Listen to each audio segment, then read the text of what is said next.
Welcome to all dear student.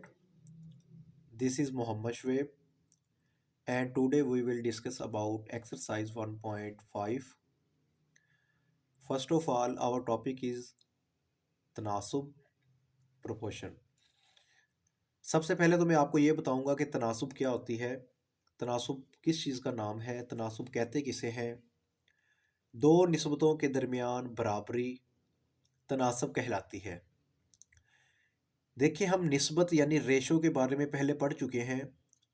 अगर हमारे पास दो निस्बतें या दो रेशो गिवन हो, उनके दरमियान बराबरी को हम तनासुब कहते हैं। तनासुब के लिए हम आमतौर पे ये वाला सिंबल इस्तेमाल करते हैं, ये इसकी इलामत है। उसके बाद हम डिस्कस करते हैं तरफैन और वस्तैन। इंग्लिश में हम इसे कहते हैं एक्सट्रीम तरफैन को, और वस्तैन को कहते हैं मीन।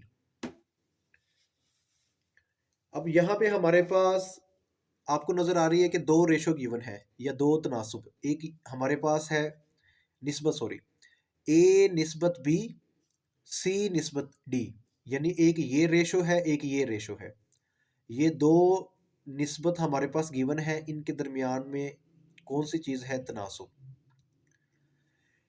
यहाँ पे वो कहता है कि ए बी सी डी तनासुब की रकूम कहलाती हैं, यानी कि यहाँ पे जो हमने ए बी सी डी लिखा हुआ है, इसको हम क्या कहते हैं, तनासुब की रकूम। उसके बाद हमारे पास ये तरफैन और वस्तैन कौन सी चीज़ है। देखें, हमारे पास ये ए और डी इसको हम कहते हैं तरफैन, यानी कि ये अतराफ में है हमारे पास, यानी कि इसको हम एक्सट्रीम भी कहते हैं। और हमारे पास ये बी और सी, ये हमारे पास यानी कि मीन में है, यानी कि इसको हम वस्तैन भी कहते हैं। यानी कि आप देखें ना, ये इन दो वैल्यू के वस्त में है, तो इस वजह से हम इसको क्या कहते हैं, वस्तैन। पहली और आखिरी रकम यानी ए और डी को तरफैन यानी कि एक्सट्रीम कहते हैं। दूसरी और तीसरी रकम यानी बी और सी को हम वस्तैन यानी कि मीन कहते हैं। और एक बात आप लोगों ने ये याद रखनी है, तरफैन का हासिल ज़रब यानी ए और डी को अगर हम मल्टीप्लाई करें, इसी तरह वस्तैन यानी बी और सी को अगर हम मल्टीप्लाई करें, तो ये हमारे पास क्या आता है, बराबर आता है।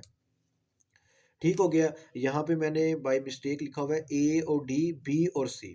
ठीक है, यहाँ पे क्या आना है, इसको चाहे आप बी बना दें, ठीक है, और ये हमारे पास क्या आ जाएगा, सी आ जाएगा। ठीक है, ये आपने करेक्शन कर लेनी है। ठीक है, यानी ए डी का हासिल ज़रब और बी सी का हासिल ज़रब। यहाँ पे लिखा हुआ है नोट, तरफैन का हासिल ज़रब बराबर होता है वस्ताइन के हासिल ज़रब के। अच्छा, इसकी हम एक मिसाल ले लेते हैं। यहाँ पे देखें, एक हमारे पास ये निस्बत है 12 निस्बत 3 और 60 निस्बत 15। इन दोनों के दरमियान में हमारे पास क्या है, तनासुब यानी प्रोपोर्शन है। तो जब भी हमारे पास प्रोपोर्शन या तनासुब आएगा, तो उस तरह के सवालात को हम कैसे हल करेंगे, तो हम यहाँ पे लिखेंगे तरफैन का हासिल ज़रब, यानी कि 12 को ज़रब देंगे 15 से, 12 ज़रब 15 यानी 12 को 15 से मल्टीप्लाई कर दिया। इसी तरह हमारे पास दूसरी साइड पे क्या आ जाएगा, वस्तैन का हासिल ज़रब। वस्तैन में क्या है, 3 और हमारे पास यहाँ पे 60 लिखा हुआ है। अब 3 को 60 से मल्टीप्लाई करेंगे तो हमारे पास 180 आएगा। इधर भी क्या आ गया, 180। 12 को 15 से मल्टीप्लाई किया, तो आप यहाँ पे देखें कि तरफैन का हासिल ज़रब और वस्तैन का हासिल ज़रब आपस में क्या है, बराबर है। ये अभी कुछ बेसिक टर्म्स हम डिस्कस कर रहे हैं जो हमारे पास इस एक्सरसाइज की एक बेस बनाएंगे। ठीक है, जब तक आप लोगों को इन चीज़ों के बारे में मालूम नहीं होगा, तो हम वो एक्सरसाइज सोल्व नहीं कर पाएंगे। अच्छा, उसके बाद हमारे पास तनासुब रास्त और तनासुब माकूस है। तनासुब रास्त क्या होता है, वो कहता है कि दो निस्बतों के दरमियान तल्लुक जिसमें एक मिकदार में इजाफा दूसरी मिकदार में उसी तनासुब से इजाफे का बाइस बने, या एक मिकदार में कमी दूसरी मिकदार में उसी तनासुब में कमी का बाइस बने, तनासुब रास्त कहलाता है। तनासुब रास्त को हम इंग्लिश में कहते हैं डायरेक्ट प्रोपोर्शन। क्या मतलब है सर इसका तनासुब रास्त से। देखिए, अगर हमारे पास दो मिकदारें हैं ना, अब दो मिकदारों में इजाफा हो रहा है, यानी कि अगर उसमें कोई एक मिकदार में इजाफा करें, तो दूसरी मिकदार भी उसी इजाफे से क्या होगी, बढ़ेगी। उस चीज़ को, यानी कि एक चीज़ के बढ़ने से दूसरी चीज़ भी बढ़े, उसको हम कहते हैं तनासुब रास्त। अच्छा, इसकी मिसाल आप यूँ ले लें कि जैसे कि हमारे पास एक गिलास में हमने पानी ले लिया और उस पानी में हम अगर शुगर ऐड करते हैं यानी चीनी ऐड करते हैं। अगर हम 1 चम्मच चीनी डालेंगे तो उसकी मिठास उसी 1 चम्मच के लिहाज से होगी। अगर हम 2 चम्मच जैसे-जैसे चीनी की क्वांटिटी हम इंक्रीज़ करेंगे तो उसी लिहाज से हमारे पास जो मिठास है, ठीक है? उस पानी का मीठापन वो क्या होता जाएगा, इंक्रीज़ होता जाएगा। इसको हम कहते हैं तनासुब रास्त।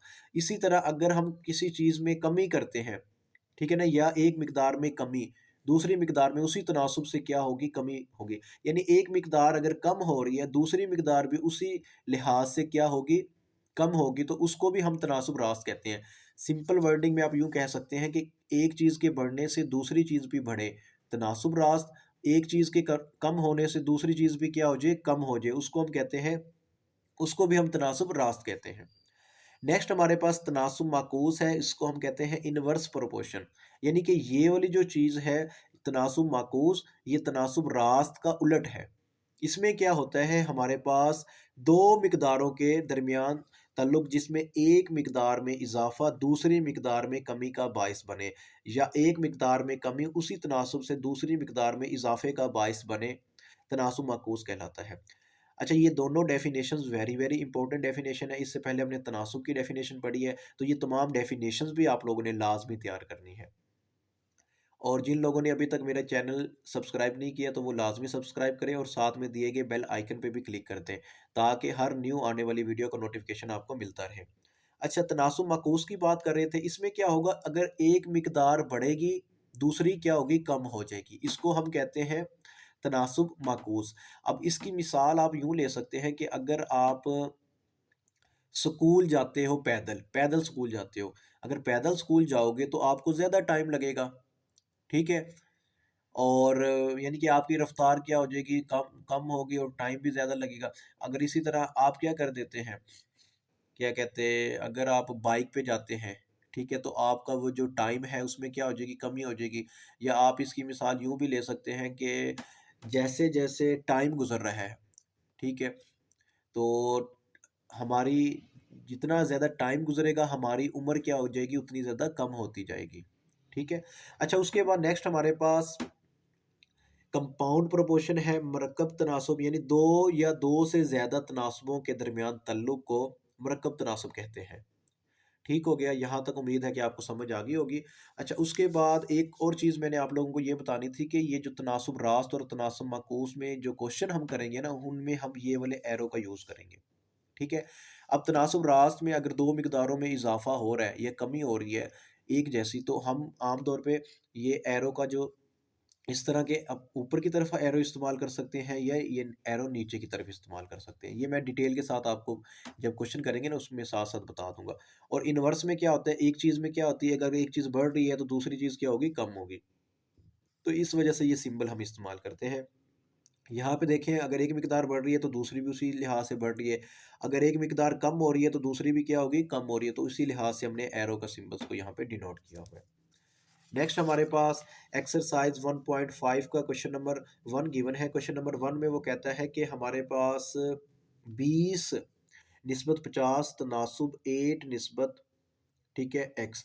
यानी कि ये हमारे पास क्वेश्चन गिवन है जिसमें हमारे पास 20 रेशो 50 और प्रोपोर्शन 8 रेशो एक्स के तनासुब में एक्स की कीमत मालूम करें। वो कहते हैं कि इसमें आपने क्या करना है, एक्स की कीमत मालूम करनी है। तो इसको देखें, सबसे पहले आप कैसे सोल्व करोगे, ये जो क्वेश्चन इसको आप एज इट इज़ लिखो। यहाँ पे मैंने लिख दिया 20, उसके बाद यहाँ पे मैंने लिख दिया 50, और नेक्स्ट मैंने यहाँ पे लिख दिया 8 निस्बत एक्स। तो ये देखिए, ये तनासुब मालूम करना है ना हमने, तनासुब है, और जब तनासुब है तो हमने एक्स की कीमत मालूम करनी है। तनासुब वाले क्वेश्चन को कैसे करेंगे, अभी मैंने बताया था कि तरफ़ैन का हासिल ज़रब, यानी ये तरफ़ैन है हमारे पास, ठीक है, इनका हासिल ज़रब लेंगे, और उसके बाद ये हमारे पास क्या है, वस्तैन, इनका हासिल ज़रब। अब तरफ़ैन का हासिल ज़रब क्या होगा, यहाँ पे आप लिखोगे तरफ़ैन का हासिल ज़रब बराबर होगा वस्तैन के हासिल ज़रब के, ठीक है, ये चीज़ें आपने लाजमी लिखनी है। बहुत आसान से क्वेश्चन है, परेशान नहीं होना।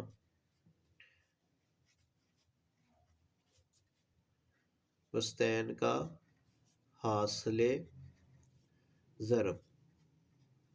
उसके बाद आप क्या करेंगे, तरफैन वाली कौन सी टर्म है, यानी 20 को x से मल्टीप्लाई करेंगे। तो ये देखिए 20 को मल्टीप्लाई करेंगे x से, और यहाँ पे साथ में हमारे पास गिवन है 50। ठीक है, 50 को, यानी ये वस्तैन में 50 और 8 है। ठीक है, 50 को मल्टीप्लाई करूँगा 8 से। ठीक है, कैलकुलेटर पे आप चाहे इसको सिंप्लीफाई कर लें। ठीक है, तो ये हमारे पास 50 को जब 50 को आप मल्टीप्लाई करोगे 8 से, तो वो हमारे पास क्या आ जाएगा, 400। ठीक है, तो ये हमारे पास क्या आ गया, 400 आ गया। अच्छा, यहाँ पे देखिए हमें एक्स एक्स चाहिए, यानी एक्स फाइंड करना है। तो ये 20 एक्स के साथ मल्टीप्लाई हो रहा है, तो इधर जस्ट एक्स रहेगा, और ये जो 20 है ना, ये इधर आके डिवाइड हो जाएगा, इसको आपने डिवाइड कर देना है।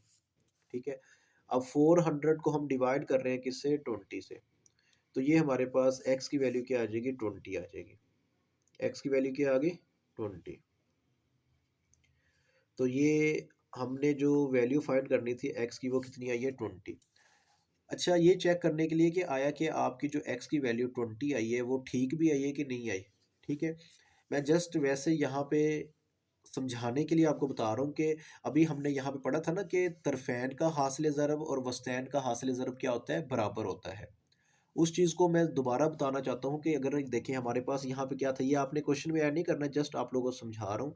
ये देखिए, ये लिखा हुआ है ना 20, ठीक है, रेशो 50, ये प्रोपोर्शन आ गया, और ये 8 आ गया। एक्स की वैल्यू हमने क्या फाइंड की है, एक्स की वैल्यू भी हमने क्या फाइंड की है, 20। ठीक है, अब आप ये तरफैन और बस्तैन को आप क्या कर लो, ज़रब दे दो। ठीक है, यहाँ पे मैं लिख देता हूँ, ये जस्ट एक क्या हम कर रहे हैं, रफ अमल कर रहे हैं जस्ट। ठीक है, अब जब आप इनको मल्टीप्लाई करोगे ना 20 को 20 से, वैसे ही हमारे पास क्या आ जाता है, 400 आता है। 20 मल्टीप्लाई 20, तो ये कितना आ गया, 400।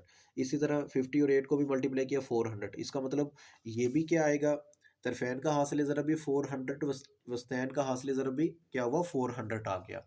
तो यहाँ से आपको ये बात पता लगी कि हमारे पास जो तरफैन का हासिल ज़रब और वस्तैन का हासिल ज़रब क्या होता है, बराबर होता है। अब इसका क्वेश्चन नंबर 2 है। क्वेश्चन नंबर 2 में वो कहता है कि अगर कपड़े के 15 जोड़ों की कीमत 6,750 रुपये हो तो 4,050 रुपये में कितने जोड़े खरीदे जा सकते हैं। तो आप लोगों ने यहाँ पे क्या लिखना है, जोड़े और कीमत में निस्बत। ठीक है, यानी इनके दरमियान में हम निस्बत लिख रहे हैं। अब जोड़े कितने हैं, वो कहता है कि 15 जोड़ों की कीमत 6,750 रुपये है। तो 15 जोड़े हैं ना, तो जोड़े यहाँ पे लिख दें। जोड़े कितने हैं हमारे पास, यानी वो जो 15 जोड़ों की कीमत कितनी है, वो कहता है कि 15 जोड़ों की कीमत 6,750 रुपये हो हो तो 4,050 रुपये में कितने जोड़े खरीदेंगे। अब वो कहते हैं कि कीमत कितनी है हमारे पास, 4,050 रुपये। ठीक है, इसमें कितने जोड़े आने हैं, अभी हमें मालूम नहीं है कितने आने, तो इसको मैं क्या लिख देता हूँ, एक्स लिख देता हूँ। अच्छा, अब यहाँ पे एरो कैसे लगाने, मैंने आपको बताया था कि तनासुब रास्त और तनासुब मकूस के में हम क्या करते हैं, एरो लगाते हैं। अब हम एरो कैसे लगाएंगे, यहाँ पे स्टूडेंट आम तौर पे क्या गलती करते हैं, वो गलती ये करते हैं कि यहाँ पे लिखा हुआ है कीमत और इधर लिखा हुआ है जोड़े। ठीक है, अब वो देखते हैं कि भाई ये कीमत ज़्यादा है, ये कम हो रही है, इस वजह से एरो नीचे की तरफ लगा देते हैं। ठीक है, तो इस तरह आप लोगों ने ये गलती नहीं करनी। आप लोगों ने ये जो हमारे पास कीमत और जोड़े लिखे हुए हैं ना, इनके दरमियान में आपने जो तल्लुक है ना, वो देखना है। इनके दरमियान में क्या तल्लुक है, देखिए, जोड़े ज़्यादा होंगे, कीमत भी क्या होगी, ज़्यादा होगी।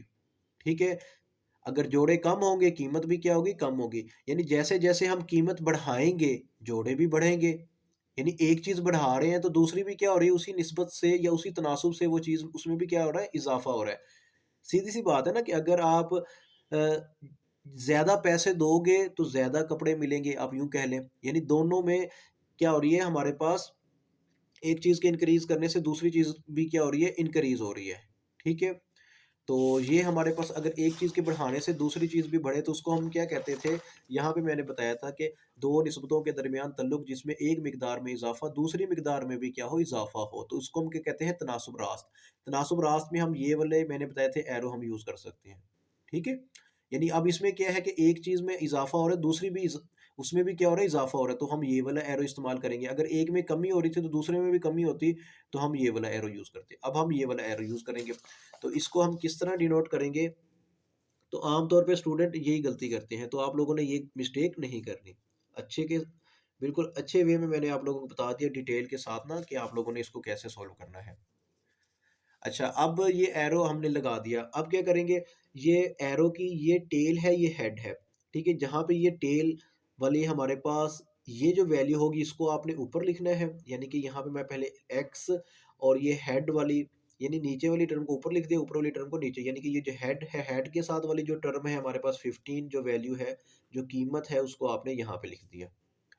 और इनके दरमियान में आप इक्वल लगाएंगे, और इसी तरह यहाँ पे भी हमारे पास क्या लिखोगे? 4050, ठीक है? और इसको डिवाइड कर दोगे आप किससे? 6750, ठीक है? अब आप इसे क्या कर दो? क्रॉस मल्टीप्लाई कर दो, ठीक है? या 15 इधर डिवाइड हो रहा है, इक्वल के उस एंड पे जाके क्या हो जाएगा? मल्टीप्लाई हो जाएगा, जैसे मर्जी कर लो। ये मैंने एक्स इधर रहने दिया, तो ये मैंने इस साइड पे जो टर्म लिखी हुई है ना, 4050 डिवाइडेड बाय 6750 मल्टीप्लाई 15। अब इसको इससे मल्टीप्लाई करो, और 6750 से आप इसको क्या कर दोगे? डिवाइड कर दोगे। तो ये देखिए 4050 मल्टीप्लाई 15, ये आ गया हमारे पास, ठीक है? ये जो भी वैल्यू आई है, इसको मैं यहाँ पे लिख देता हूँ, 60, ठीक है, 750।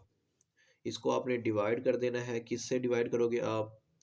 6750, इससे जब आप इसको डिवाइड करोगे तो ये हमारे पास क्या आ जाएगा? 9 आ जाएगा। तो इस पूरी टर्म को आपने किससे डिवाइड किया? 6750, तो ये हमारे पास क्या आ गया? 9 आ गया, ठीक है? यानी कि एक्स की वैल्यू हमारे पास क्या आ गई है? 9 आ गई है। तो उम्मीद है कि आप लोगों को यहाँ तक इस क्वेश्चन की समझ आ गई होगी। नेक्स्ट वीडियो में हम नेक्स्ट क्वेश्चन डिस्कस करेंगे। इंशाल्लाह मिलते हैं नेक्स्ट वीडियो में। अल्लाह हाफिज़।